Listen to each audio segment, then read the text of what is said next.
Israel ও যুক্তরাষ্ট্রের চালানো হামলায় সহায়তা করার অভিযোগ তুলে মধ্যপ্রাচ্যর ৫টি দেশের কাছে এবার ক্ষতিপূরণ দাবি করেছে ইরান।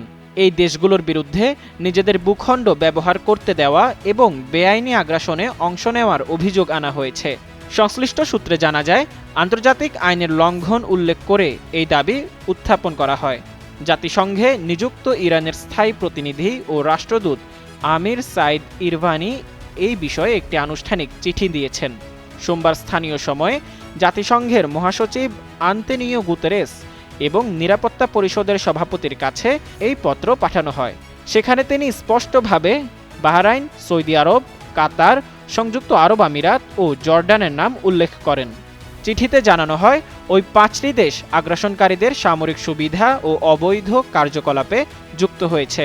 ১৯৭৪ সালের ১৪ ডিসেম্বরে সাধারণ পরিষদের ৩৩১৪ নম্বর প্রস্তাব অনুযায়ী এই ধরনের পদক্ষেপ সম্পূর্ণ বেআইনি।